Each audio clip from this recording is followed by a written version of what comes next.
ಅಖಿಲ ಭಾರತ ವೀರಶೈವ ಲಿಂಗಾಯತ ಮಹಾಸಭಾ ಕುಶಾಲನಗರ ತಾಲೂಕು ಘಟಕದ ವತಿಯಿಂದ ಇಲ್ಲಿನ ಗಾಯತ್ರಿ ಕಲ್ಯಾಣ ಮಂಟಪದಲ್ಲಿ ಏರ್ಪಡಿಸಿದ್ದ 6ನೇ ವರ್ಷದ ಬಸವ ಜಯಂತಿ ಕಾರ್ಯಕ್ರಮ ವಿಜೃಂಭಣೆಯಿಂದ ನಡೆಯಿತು. ಕಾರ್ಯಕ್ರಮ ಉದ್ಘಾಟಿಸಿದ ವಿರಾಜಪೇಟೆ ಅರಮೇರಿ ಕಳಂಚೇರಿ ಮಠಾಧೀಶರಾದ ಶ್ರೀ ಶಾಂತ ಮಲ್ಲಿಕಾರ್ಜುನ ಸ್ವಾಮೀಜಿಯವರು ಮಾತನಾಡಿ, ಜಗಜ್ಯೋತಿ ಶ್ರೀ ಬಸವೇಶ್ವರರ ಜೀವನ ಸಂದೇಶಗಳಿಂದ ಹಾಗೂ ಬದುಕಿನ ಮೌಲ್ಯಗಳಿಂದ ಪ್ರತಿಯೊಬ್ಬರೂ ತಮ್ಮ ಬದುಕಿನಲ್ಲಿ ಅಳವಡಿಸಿಕೊಳ್ಳಬೇಕು ಎಂದರು.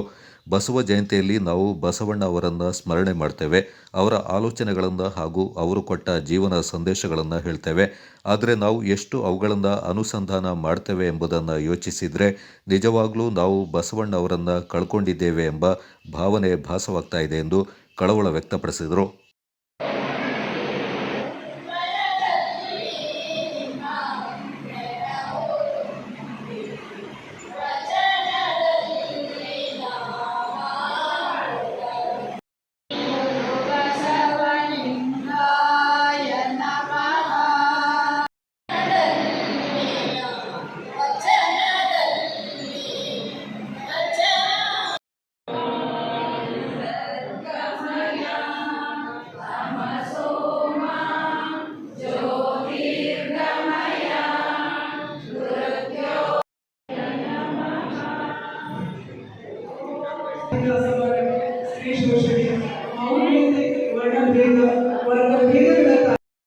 ಆತ ಕೊಟ್ಟಂತಹ ಜೀವನದ ಸಂದೇಶಗಳೇನಿದೆ,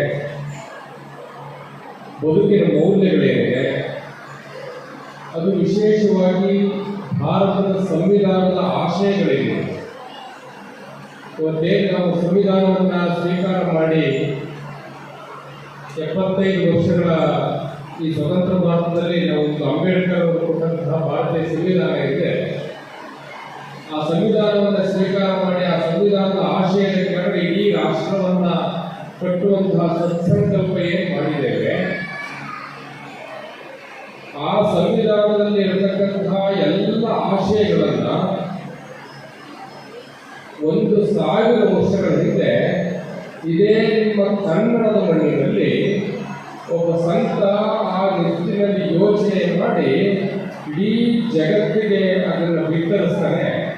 ಆತನೇ ಜಗಜ್ಯೋತಿ ಬಸವೇಶ್ವರ. ವಿಶೇಷವಾಗಿ ಅವ್ರ ಎತ್ತಕ್ಕೆ ಹೇಳಿದ್ರೆ ನಾವು ಯಾವಾಗಲೂ ಬಸವ ಜಯಂತಿ ಕಾರ್ಯಕ್ರಮದಲ್ಲಿ ಅವ್ರ ವಿಚಾರಗಳನ್ನು ಸ್ಮರಣೆ ಮಾಡ್ತೇವೆ, ಅವರ ಆಲೋಚನೆಗಳನ್ನು ಹೇಳ್ತೇವೆ, ಅವರು ಕೊಟ್ಟಂತ ಜೀವನ ಸಂದೇಶವನ್ನು ಹೇಳ್ತೇವೆ. ಆದರೆ ಅದನ್ನು ನಾವೆಷ್ಟು ಅನುಸಂಧಾನ ಮಾಡ್ತೇವೆ ಅನ್ನುವಂಥದ್ದನ್ನು ಯೋಚನೆ ಮಾಡಿದ್ರೆ ಬಹುಶಃ ನಾವು ಆ ನಿಟ್ಟಿನಲ್ಲಿ ಬಸವಣ್ಣನವರನ್ನು ನಿಜವಾಗಿಯೂ ಸಹ ಪಡೆದುಕೊಂಡಿದ್ದೇವೆ ಎಂದು ನನಗೆ. ಕೊಡ್ಡಿಪೇಟೆ ಕಿರಿಕೊಡ್ಲಿ ಮಠದ ಸದಾಶಿವ ಸ್ವಾಮೀಜಿಯವರು ಆಶಯ ನುಡಿಗಳನ್ನಾಡಿ 12ನೇ ಶತಮಾನದ ಬಸವಣ್ಣ ಹಾಗೂ ಇಂದು 21ನೇ ಶತಮಾನ ಸುಮಾರು 1000 ವರ್ಷಗಳ ಅಂತರದಲ್ಲಿ ನಾವಿದ್ದೇವೆ. ಪ್ರತಿಯೊಬ್ಬರಿಗೂ ಬಸವಾದಿ ಶರಣರ ತತ್ವ ಆದರ್ಶಗಳು ದಾರಿದೀಪವಾಗಿವೆ. ಅವರ ಬದುಕು ಯಾವಾಗಲೂ ನಡೆ ನುಡಿ ಒಂದಾಗಿತ್ತು. ಅವರ ಬದುಕು ಸಾರ್ವಕಾಲಿಕ ಸಮಾಜಮುಖಿಯಾಗಿತ್ತು ಎಂದರು. 12ನೇ ಶತಮಾನದಲ್ಲಿದ್ದಂಥ ಬಸವಣ್ಣ ಇವತ್ತು ನಾವೆಲ್ಲರೂ ಕೂಡ 21ನೇ ಶತಮಾನದಲ್ಲಿ ಇರ್ತಕ್ಕಂಥದ್ದು. 1000 ವರ್ಷಗಳ ಅಂತರದಲ್ಲಿ ನಾವೆಲ್ಲರೂ ಕೂಡ ಇರ್ತಕ್ಕಂಥದ್ದು. ಆದರೂ ಕೂಡ ಅವರ ತತ್ವ ಆದರ್ಶಗಳು ಇವತ್ತು ಕೂಡ ನಾವೆಲ್ಲರಿಗೂ ಕೂಡ ದಾರಿದೀಪ ಆಗಿರ್ತಕ್ಕಂಥದ್ದು. ಯಾಕೆ ಅಂದರೆ ಅವರ ಬದುಕು ಯಾವತ್ತೂ ಕೂಡ ನಡೆ ನುಡಿ ಒಂದಾಗಿದ್ದಂಥ ಬದುಕಾಗಿತ್ತು. ಅವರ ಬದುಕು ಸಾರ್ವಕಾಲಿಕವಾಗಿತ್ತು. ಅವರ ಬದುಕು ಸಮಾಜಮುಖಿಯಾಗಿತ್ತು. ಆ ಕಾರಣಕ್ಕೆ ಇವತ್ತು ಕೂಡ ನಾವು ಎಲ್ಲಿಯ ಬಸವಣ್ಣ, ಎಲ್ಲಿಯ ಬಿಜಾಪುರ, ಎಲ್ಲಿಯ ಕುಶಾಲನಗರ, ಎತ್ತ ಸಂಬಂಧವಿಲ್ಲ. ಅಂತಹ ಸಂದರ್ಭದಲ್ಲಿ ನಾವು ಈ ಕುಶಾಲನಗರದಲ್ಲಿ ಅವರ ಜಯಂತಿಯನ್ನು ಆಚರಣೆ ಮಾಡ್ತೇವೆ. ಕುಶಾಲನಗರದಲ್ಲಿ ಅವರ ಏನು ನುಡಿಗಳನ್ನು ಹಾಡ್ತೇವೆ, ನಡೀತೇವೆ. ಅವರ ಆಚರಣೆಗಳನ್ನು ನಮ್ಮ ನಡೆನುಡಿಯಲ್ಲಿ ಆಚರಣೆ ಮಾಡಿಕೊಡ್ತಾ ಇದ್ದೇವೆ. ತೊರೆನೂರು ವಿರಕ್ತ ಮಠದ ಮಲ್ಲೇಶ ಸ್ವಾಮೀಜಿ ಪ್ರಾಸ್ತಾವಿಕವಾಗಿ ಮಾತನಾಡಿದರು.